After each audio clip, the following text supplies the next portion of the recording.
Ils doivent revoir la politique. Doivent forcément s'unir pour faire avancer la boxe partout, c'est-à-dire en Afrique. C'est pas seulement pour ce problème n'est pas propre au Bénin, hein. C'est un peu partout. Les Africains, nos dirigeants ne comprennent pas qu'il faut mettre de l'argent dans le sport. Le sport donne la réputation à une nation. La nation, à son tour, doit lui donner l'argent des contribuables pour lui permettre d'aller défendre les couleurs. Mais s'il n'y a pas en retour, sachez que de nos jours, avec la cherté de la vie au plan continental et mondial, personne ne va injecter son argent dans un sport parce que c'est lui qui veut se faire voir. Non. Alors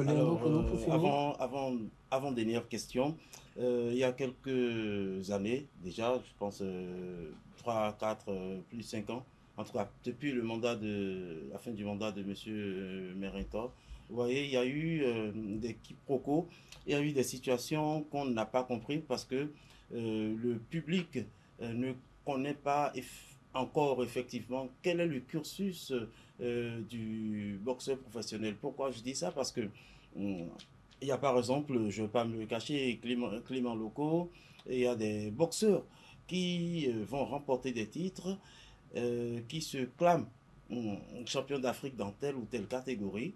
Ben, à la fin, on se rend compte que t'es même pas affilié à Dadi, tu n'as pas une licence de ta propre fédération. Bon. Et il y a d'autres aussi qui vont remporter des médailles, des trophées, c'est-à-dire des ceintures et tout.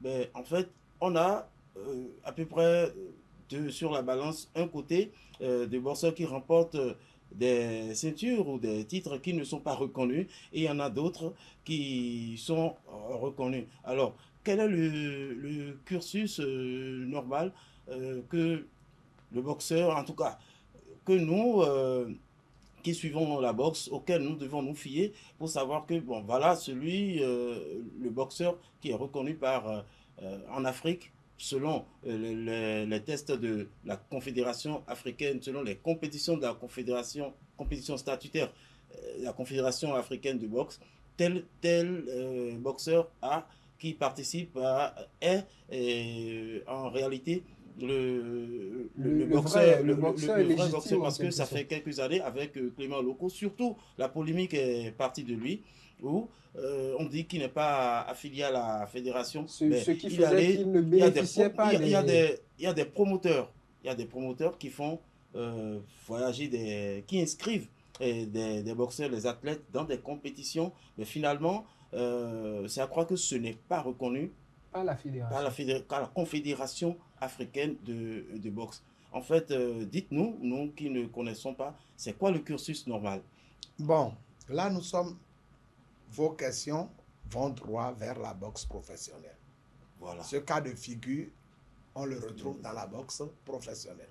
D'accord. La boxe professionnelle, là-bas, c'est du marketing. C'est une histoire un peu, comme vous le savez très bien, et qui se fait parfois dans le dos de la fédération. Certains coachs négocient, mais il faut atteindre un certain niveau de compétition pour être classé, pour être au ranking. Voilà, le rank. Voilà. Pour être au ranking, il faut au moins 15 compétitions de boxe professionnelle reconnues et statutaires. Donc, aujourd'hui, vous avez plein de ceintures qui appartiennent, par exemple, au privé. C'est-à-dire, il y en a qui deviennent, par exemple, WBC, c'est pour quelqu'un qui l'a fondé. UBA, ainsi de suite. Donc, il y a un peu tout ça.